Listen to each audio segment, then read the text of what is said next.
বন্ধুরা তোমরা সব কেমন আছো? আজকে চিকেন স্প্রিং রোল বানাচ্ছি, তার রেসিপি। এই যে এখানে আদা রসুন লঙ্কা তেলে দিয়ে ভাজছি, আর এখানে সবজি সব কাটা আছে, আর এখানে চাউমিন আছে, আর এই যে মাংস আছে। এই সব দিয়ে পুরটা তৈরি করব। এই যে এবার দিয়ে দিয়েছে পেঁয়াজ, এক এক করে সব লাল লাল করে ভেজে নেবো। ডিম দিয়ে লাল লাল করে ভাজা হয়ে গেছে। এবার দেবো বাঁধাকপি,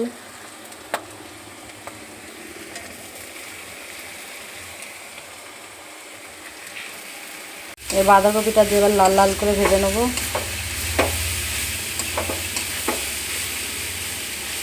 বাঁধাকপিটা লাল লাল করে ভাজা হয়ে গেছে, গাজরটাও দিয়ে দিয়েছি। সব এবার একসাথে ভালো করে ভেজে নেবো। পরিমাণ মতো নুন দিয়ে দেবো।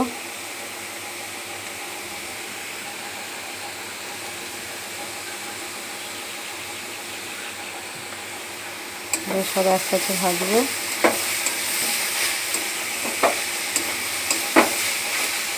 এই যে লাল লাল করে ভাজা হয়ে গেছে, সবজির কাঁচা গন্ধগুলো চলে গেছে। এবার দিয়ে দেবো মাংসটা।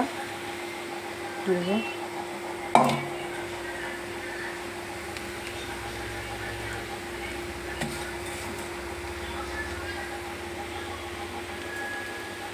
মাংসগুলো দিয়ে ভেজে নেবো ভালো করে।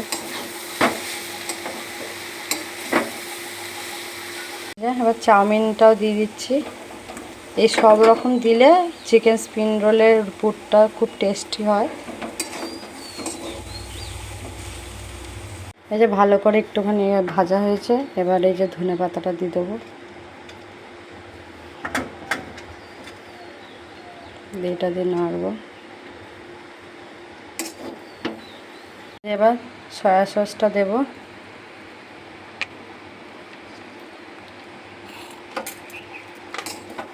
আর দেবো এই যে টমেটো সস। ভালো করে নেড়ে নেবো।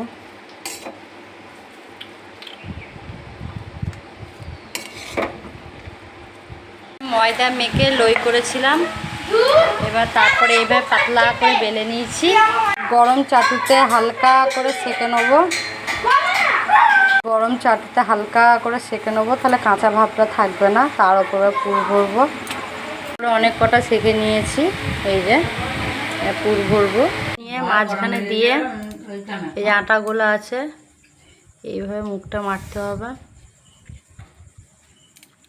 এই আটাগুলোটা চারিদিকে দিতে হবে, তাহলে মুখটা খুলবে না ভাজার সময়তে।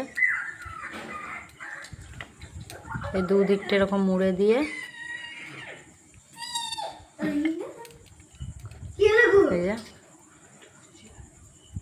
এই যে এতগুলো পুর করা হয়েছে।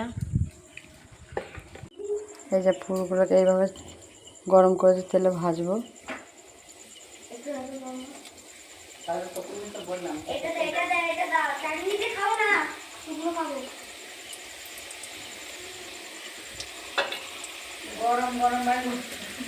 এইটা লাল লাল করে এপিট ওপিট করে ভেজে নেবো। এপিট ওপিট করে উল্টে ভেজে নেবো লাল লাল করে।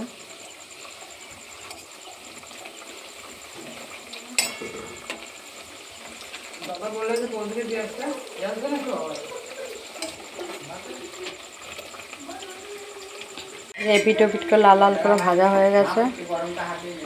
এই যে দেখুন কত সুন্দর।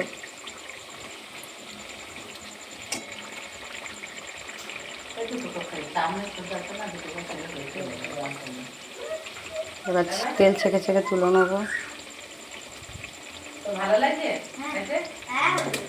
সব কটা ছেঁকে তুলে নিলাম। এই যে সব ছেঁকে এভাবে তুলে নিয়েছি।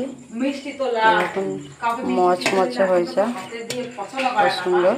এই যে বন্ধুরা এই যে এরকম হচ্ছে, এবার নিয়ে খাবো। এখন কত সুন্দর পুর ভরা। এই যে সস